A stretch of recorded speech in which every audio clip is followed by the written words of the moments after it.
कि जब भी विपत्ति आती है तभी हम भगवान को याद करते हैं। कि विपत्ति ना भी रहे तो भी आप भगवान को याद करें। कोई ना कोई एक रिश्ता, अरे मित्र नहीं बना पाओ तो दुश्मन ही बना लो।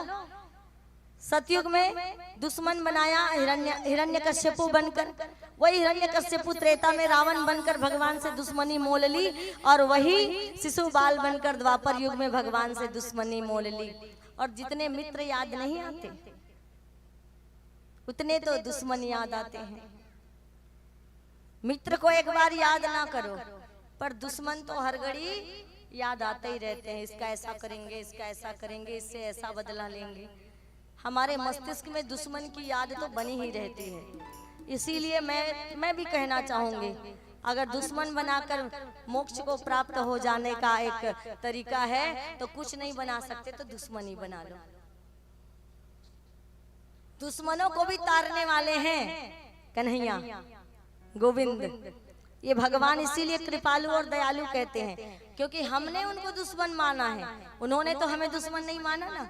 उन्होंने तो हिरण्यकश्यपु को अपना दुश्मन नहीं माना। 3 जन्मों की दुश्मनी थी। पहले जन्म में जब सतयुग में हिरण्यकश्यपु के रूप में थे, हिरण्याक्ष ने मारा, तो मन में हिरण्याक्ष को वाराह रूप में भगवान ने मारा, तो क्या आ गया? मन में वैराग्य आ गया।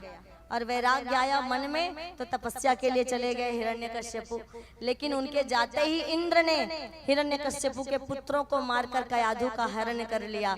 तब बहुत गुस्सा आया हिरण्यकश्यपु को, और उन्होंने देवताओं से बदला लेने के लिए वर कैसा मांगा था?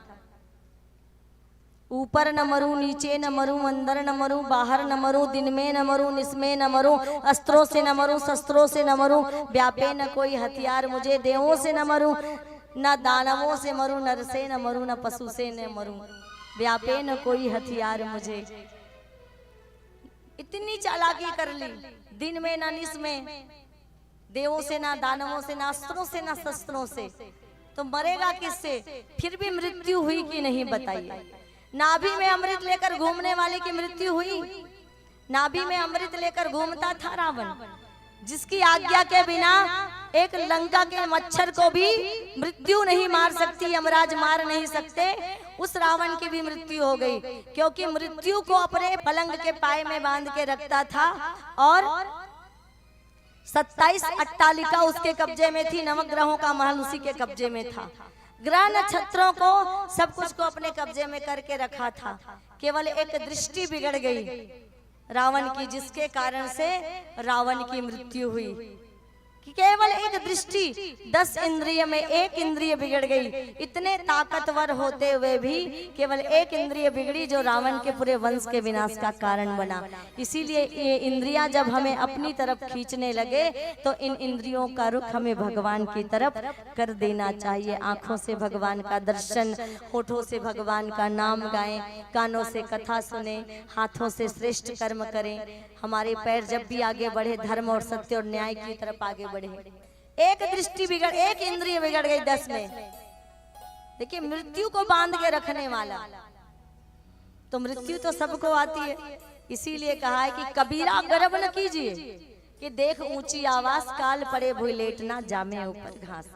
लोग कहते मरने की बात करनी नहीं चाहिए, बिल्कुल करनी चाहिए, याद रखनी चाहिए कि जिसको मरने की बात याद रहती है उसके जीवन में कभी अभिमान के लिए, कोई अहंकार के लिए जगह नहीं होती। वो सदैव विनम्र रहता है।